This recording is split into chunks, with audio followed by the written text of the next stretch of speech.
নমস্কার, কেমন আছেন সবাই? ঘরকন্যা ন্যাচারাল ব্লগে আপনাদের স্বাগত জানাই। আজ আমি বেরিয়ে পড়লাম রথ দেখতে। আমাদের আগরপাড়ায় দেখুন কীরকম রথ হয়। আমি প্রতি বছরই আসি মেয়েকে নিয়ে। মেয়ে ছোটোবেলা থেকেই ওকে নিয়ে আসতাম। ওর বাবার তো আর সময় হয় না, আমি ওর মেয়েকে নিয়েই আসতাম। এই বছর ওর বাবার একটু ছুটি পেয়েছে, নয়তো ওর বাবার ছুটি থাকে না। এই মেয়েকে নিয়ে আমাকে একা একাই আসতে হয়। এখানে দেখুন আবার প্রাইজ দেওয়া হয়। যাদের রথ খুব সুন্দর হয়, বাচ্চারা তো নিয়ে আসে, কচিকাচারা, ওদের রথ ছোট বড় সব রকমের মিলিয়ে মিশিয়ে থাকে। তার মধ্যে ফার্স্ট সেকেন্ড থার্ড হবে, ওদেরকে পুরস্কৃত করা হয়। আবার কাউকে সান্ত্বনা পুরস্কার দেওয়া হয়। বললাম না, ভীষণ ভালো লাগে দেখতে।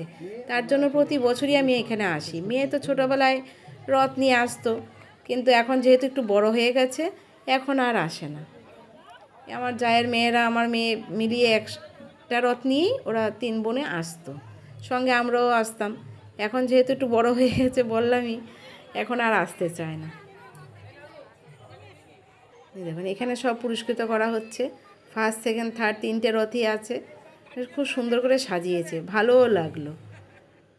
বাচ্চারা তো নিয়ে আসে, এদের হাতে যখন এই রথটা টানা দেখি না, খুব ভালো লাগে। তখন নিজেরও একটু টানি, প্রভুকে একটু দর্শন করতে পারি। আর আমাদের এখানে আরেকটা হয়, ইসকনের রথ হয়, সেটাও আপনাদের দেখাবো। এই যে দেখুন, এই প্রাইজ পেয়েছে বাচ্চারা, একটু ছবি টবি তুলছে, আমরা দাঁড়িয়ে একটু দেখলাম। আবার আমাদের বটতলাতে পাঁপড় ভেজে পাঁপড় খাওয়ায় সবাইকে এই রথের দিনে। আমরাও একটু লাইনে দাঁড়িয়ে পড়লাম পাঁপড় ভাজা খাবো বলে। এই যে দেখুন, এখানে আবার একটু রথ হয়েছে।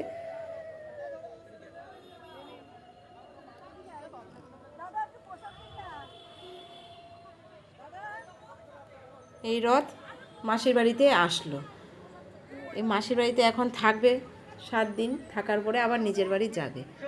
এই 7 দিন ধরে আমাদের এখানে মাইক বাজবে, বেশ সব কিছু এখানেই ভালো লাগে। সবাই এসে এখানে আমরা উপস্থিত হই একসঙ্গে। এখানে ধনী গরিব সবাই একত্রে যখন মিলিত হই না, কি না ভালো লাগে। এক এক করে প্রভু জগন্নাথ, বলরাম, সুভদ্রা সবাইকে নামানো হবে। এই যে দেখুন, এক এক করে সবাইকে নামাচ্ছে। নামিয়ে নিয়ে যেই ঢোকাবে মন্দিরে, তারপরে আবার এখানে লাস্টে প্রসাদও দেওয়া হবে। ওদেরকে বসিয়া পুজো দেওয়া হবে, দেওয়ার পরে প্রসাদ দেওয়া হবে। সব ভক্তরা এখানে প্রসাদ নেবে, নিয়ে তারপরে আমরা সবাই বাড়ি যাই। এই রথের আনন্দটাই ভালো লাগে। আসলে সব রথ টথ দেখবো, অনেক রথ আসে, সব রথ এখানে আমাদের বটতলায় আসে। আমার বাড়ি থেকে ধরুন 2-3 মিনিটের হাঁটা পথ। আর আমার বাপের বাড়িতে ত্রিপুরায় মেলাঘরে এও প্রচুর ভিড় হয়। এখানে আমাদের বাড়িতে প্রচুর লোকজন আসতো। এই রথের 7 দিন আমাদের খুব আনাগোনা, খুব ভালো ছিল, বেশ ভালোও লাগতো। বিয়ের আগে তো, বিয়ের পরে একবারই গেছি, আর যাওয়া পড়ে না। এইখানে যেমন আবার অন্যরকম একটু। এই মেয়ে আবার আরেকটা রথ আসলো, সেই রথকে টানতে চলে গেল। মাও চলে গেল, মেয়েও চলে গেল ওই রথকে টানতে। আমি আর আগেই টেনেছি, ওর বাবাও টেনেছে। এবার এই যে দেখুন, এক এক জায়গার এক এক রথ নিয়ে নিয়ে আসে।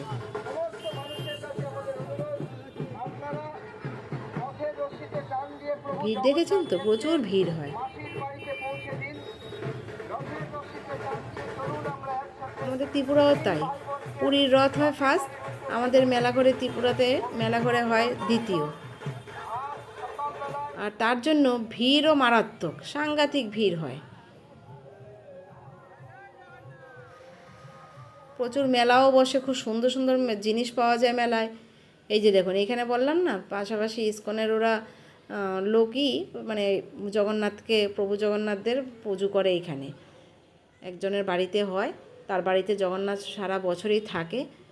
এটা তার মাসির বাড়ি করা হয়। এইখানে এখন পুজো টুজোর পরে আমাদের প্রসাদ দেওয়া হবে। একটু দেখতে বসে গেলাম যে আরতি করছে, একটু দেখি।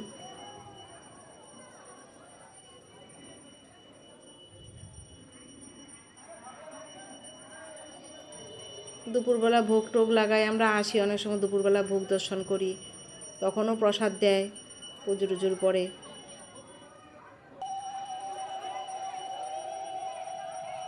খুব সুন্দর হয়।